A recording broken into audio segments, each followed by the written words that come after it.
Good day, colleagues. My name is Ms. M.D. Ntinkulu.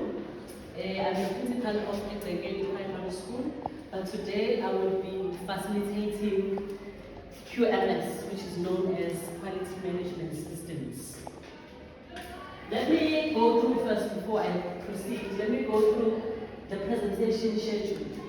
Our presentation is structured as follows. Number one, opening and welcome. Number two, occupational health and security measures and icebreakers. Number three, purpose of the training. Number four, definition and purpose of QMS. Number five, roles and responsibilities of individuals and groups. Number six, performance standards, criteria, and descriptors.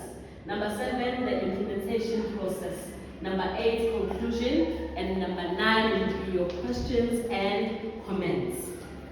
Now, without wasting any time, allow me to start by welcoming you in this presentation of facilitation class. Let me explain the occupational health, security, and security measures.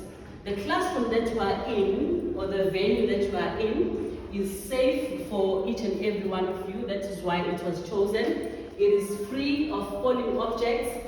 It is free of tripping holes on the floor. So it's very much safe for you. And if you need a ladies' room or a gentleman's room, they are just around the corner for you.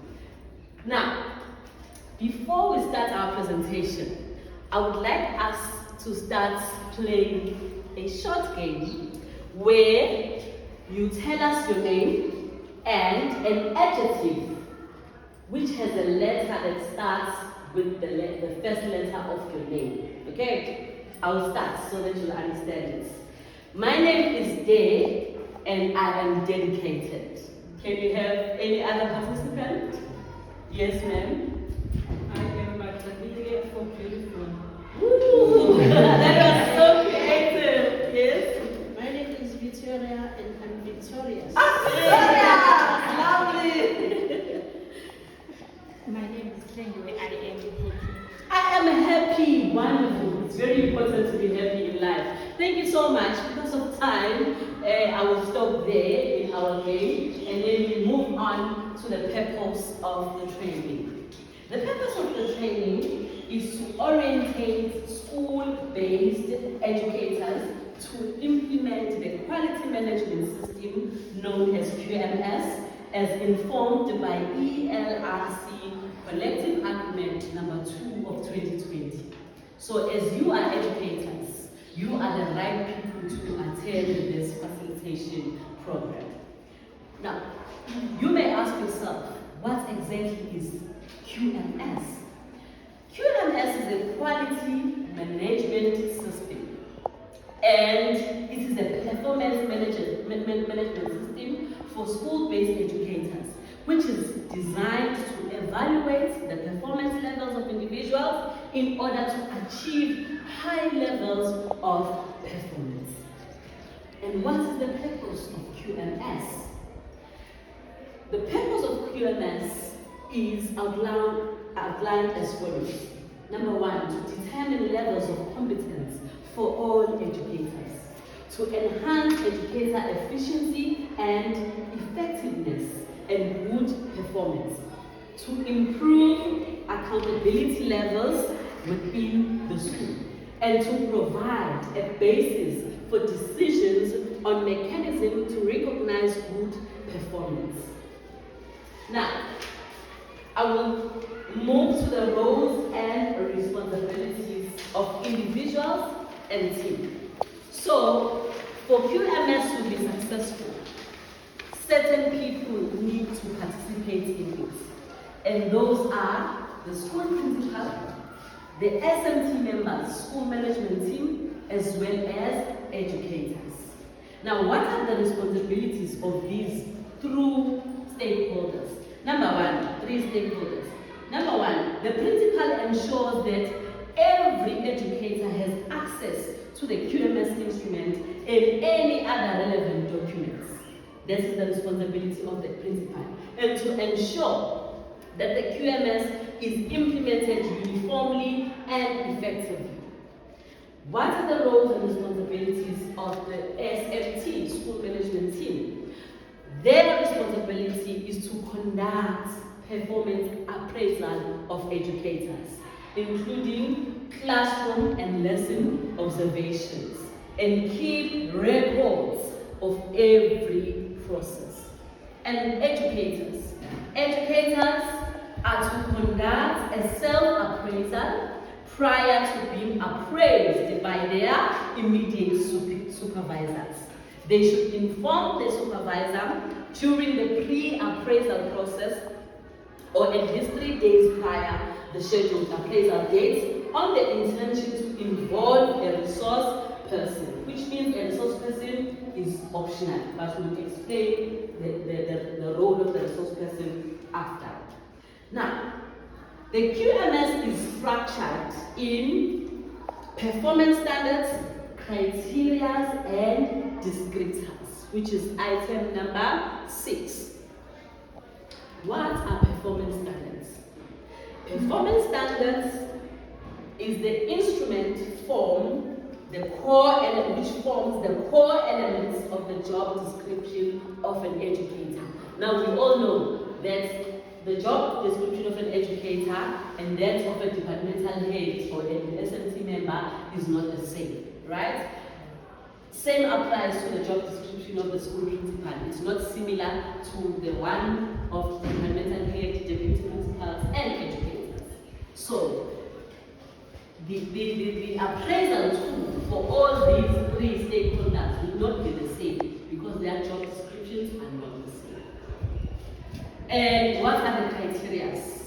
The criteria form the key deliverables for each performance standard. And then the descriptors.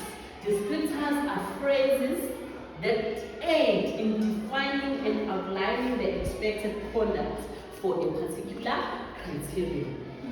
Then, in the next presentation, these will be broken down so that you understand them. Okay? Performance standard, criteria, and descriptors. They will be broken down according to course levels, from course level 1 up to course level 4. Let's look at educators, course level 1. Your first column is your performance standard. Can you all see? Performance standards, and then your second column are your criteria, and your last column are your descriptors. Performance standard, we said it forms part of what? Of your job description, which means when you are being appraised as a teacher, we will be looking at number 1, creation of a positive learning environment. Number 2, curriculum knowledge, lesson planning, and presentation. 3, learner assessment and achievement. 4, professional conduct. 5, extramural and co-curricular participation. And then they're giving you the criteria and their total at the bottom. And then the descriptors and their total at the bottom. And then the maximum score that each course level 1 is required to have is at least 152. If it's less than that, then that appraisal needs attention. And then they are giving you an indication at the bottom that performance standard 1 up to 3 are only for lesson observation because they are based on what you do in class. Unlike co-curricular and unlike extracurricular activities. Everything that you do in class will be observed by your immediate superior. Then the next one is your course level 2, which is a departmental head. I will not go through everything, but I will highlight something very important here. If you can go back to PL1, you will notice that there are how many performance standards? 5.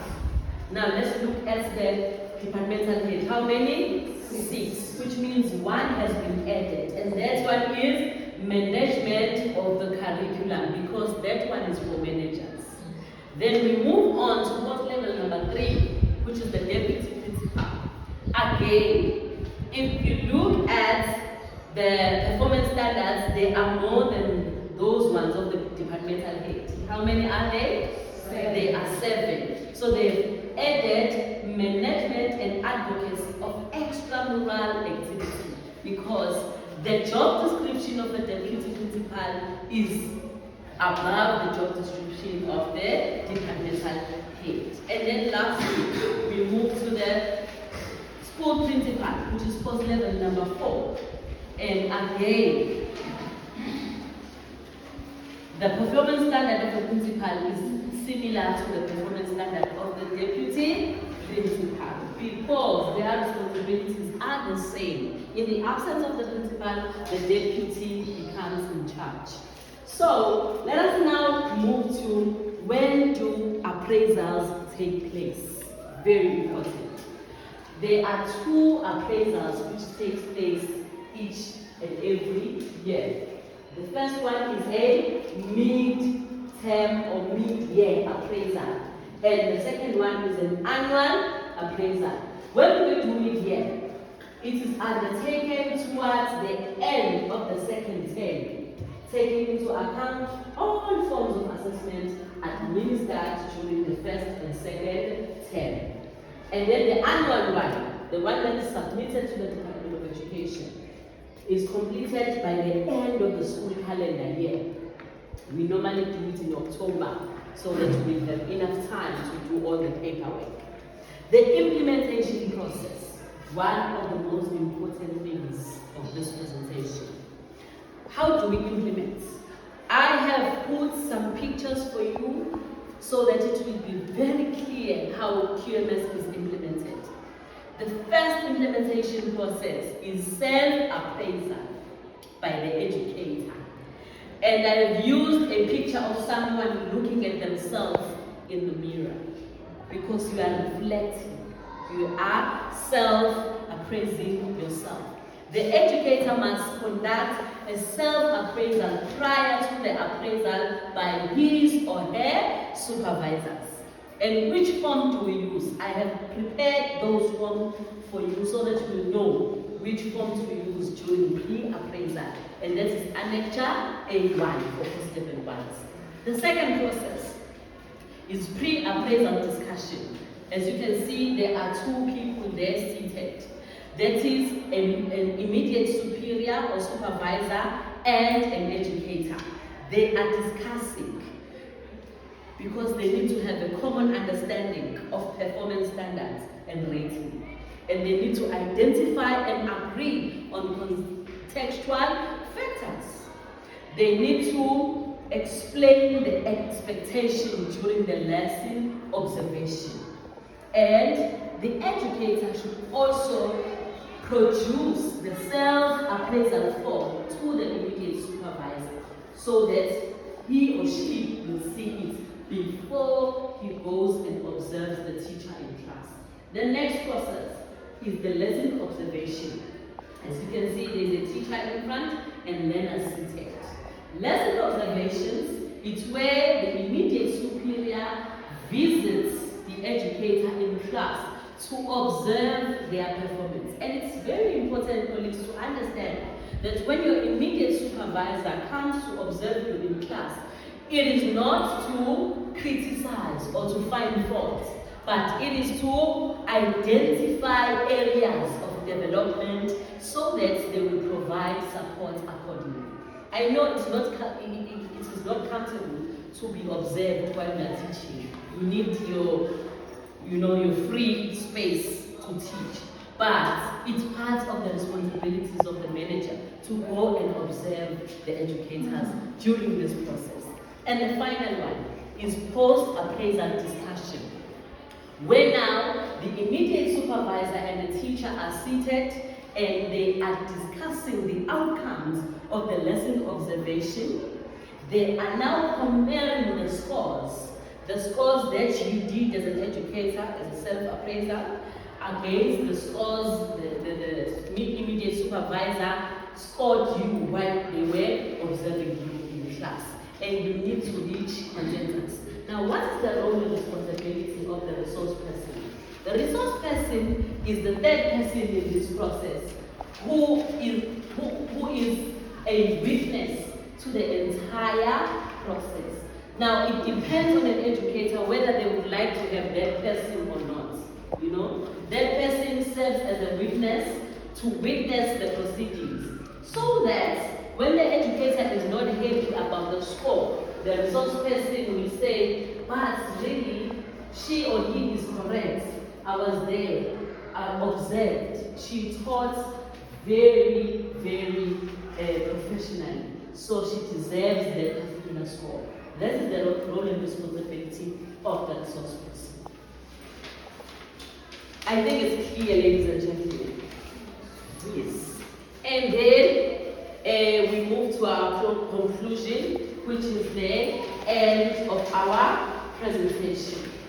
In our conclusion, I noted, colleagues, as you can see in your handouts, that QMS is not only for performance appraisal, it also forms part of our pay progression, where after it has been conducted, an educator qualifies to receive 1% pay progression or in her salary or in his salary.